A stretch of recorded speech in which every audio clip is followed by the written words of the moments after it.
Alors, tout d'abord, je vais vous définir l'endométrectomie. Selon le Collège national des gynécologues obstétriciens français, l'endométrectomie, c'est l'ablation de la totalité de l'endomètre avec les fibres de la couche musculaire interne du myomètre. Elle se fait par destruction ou par résection, par voie vaginale transcervicale, avec une ablation de l'endomètre de la cavité utérine corporeale, avec, bien sûr, conservation de la région cervico-ismique, afin d'éviter les synéchies. Je vais vous présenter notre cas clinique. Donc, c'est une patiente âgée de 47 ans. Elle a antécédent une cure d'éventration par plaque faite il y a 5 ans, très cicatricielle. Elle a consulté il y a 6 mois pour ménométrorragie sans retentissement hémodynamique. L'échographie avait montré un utérus de taille normale, d'aspect normal, un endomètre épais à 16 mm, non vascularisé au Doppler. Les 2 annexes étaient saines et nous avons pratiqué premièrement une hystéroscopie avec biopsie de l'endomètre qui ont conclu à une hypertrophie polypoïde de l'endomètre sans atypie. La patiente reconsulte pour persistance de ses ménométrorragies malgré sa mise sous traitement médical. Donc, une endométrectomie a été décidée et réalisée. Après avoir expliqué à la patiente le principe de la chirurgie et les éventuelles complications, donc l'intervention s'est déroulée sous anesthésie. Donc, le premier temps, c'est une hystéroscopie diagnostique qui avait montré que l'endomètre était polypoïde sur toutes les faces de la cavité utérine. Il n'y avait pas de processus intracavitaire. Le défilé cervico-ismique était sans anomalie. Donc, après dilatation au bout d'écart, nous avons commencé notre hystéroscopie opératoire. Donc, le premier temps, c'était de repérer nos ostias et le fond utérin. 2 points essentiels. Il faut toujours commencer la résection par le fond et les 2 ostias parce que après, ça va devenir de plus en plus difficile de les repérer avec la présence des copeaux et des résections. Le deuxième point essentiel, vous savez tous que la zone au niveau des ostias est une zone qui est mince, donc il faut faire très attention. Donc on peut ne pas faire la résection par le résectoscope et on utilise le rollerball.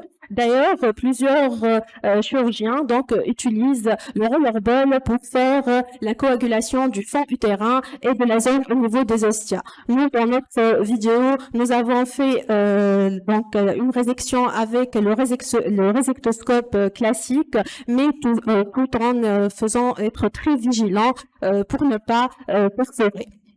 Après, donc, il faut commencer la résection endométriale sur la face postérieure et on va réaliser un sillon du fond utérin jusqu'à l'isthme. Donc, ce sillon va délimiter la profondeur jusqu'à laquelle on va en arriver et normalement, sur le plan théorique, cette profondeur, elle est de 4 à 5 mm.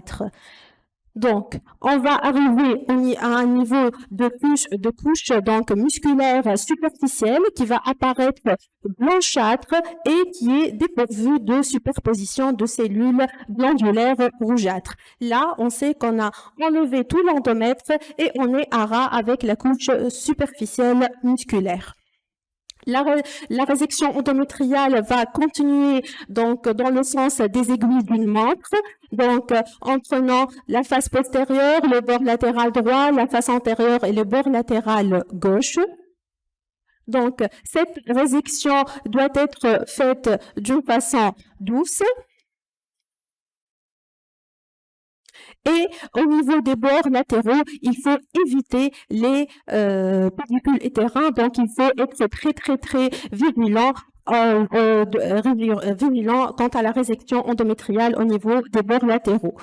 Une remarque très importante, il faut éviter toujours la résection de la région endocervicale parce que ça cause des complications infectieuses et des complications à type de synéchie qui vont entraîner des douleurs, de l'hématométrie et même un abcès utérin.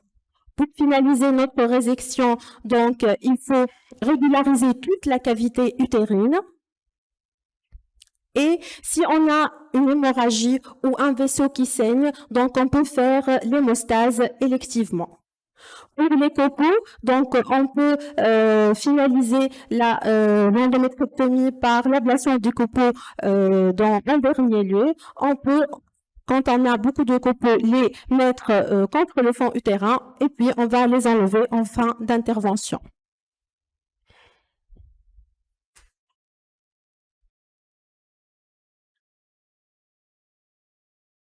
Donc ici, on finalise donc la résection.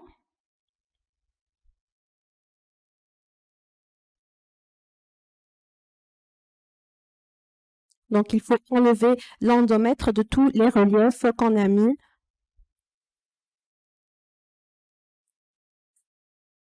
Il y a un petit saignement, donc on va coaguler d'une façon élective à l'anse diathermique. Là, on commence à retirer les copeaux.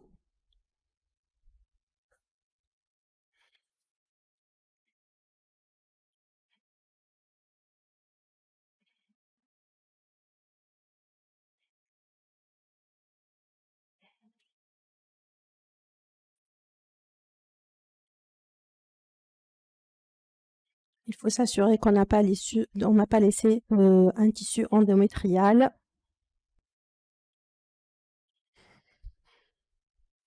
Et les mouvements sont toujours du fond utérin vers la zone ismique.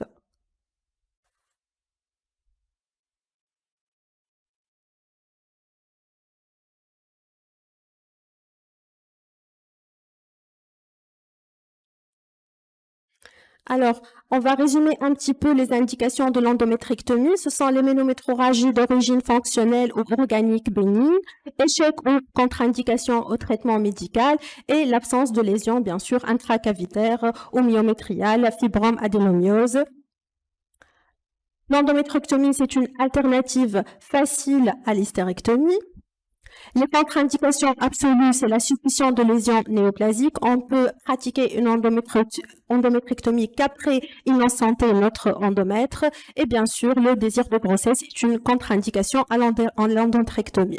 Les techniques chirurgicales, il y a deux techniques. Il y a les techniques de première génération et la technique de deuxième génération. Nous avons vu ensemble la technique de première génération, qui est la résection à l'anse diathermique. Il y a la coagulation au rollerball et la coagulation au laser. Il y a d'autres techniques de deuxième génération comme la thermocoagulation par ballonnet, l'émission contrôlée d'ondes radiofréquences, l'ablation thermohydrique, micro-ondes et la cryoablation. Les techniques de deuxième génération sont recommandées en première intention après l'échec du traitement médical.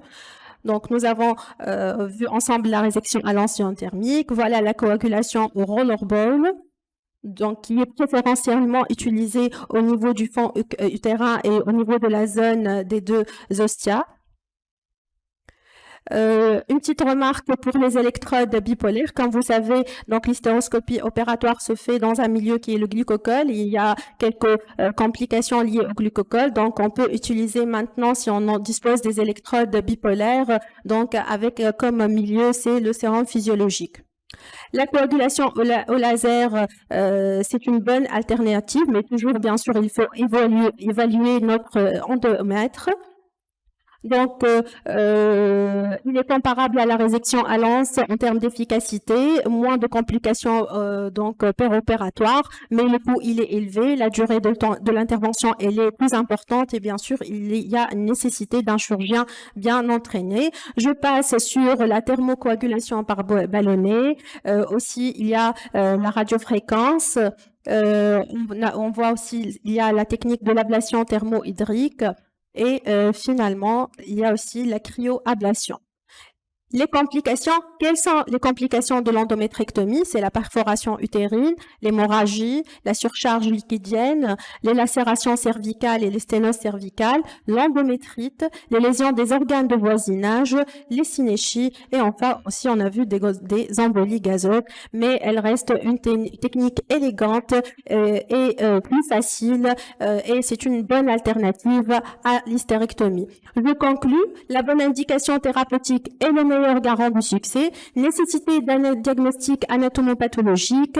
Il y a un risque de récidive, oui, mais ça peut être une alternative à la l'hystérectomie. Et je vous remercie.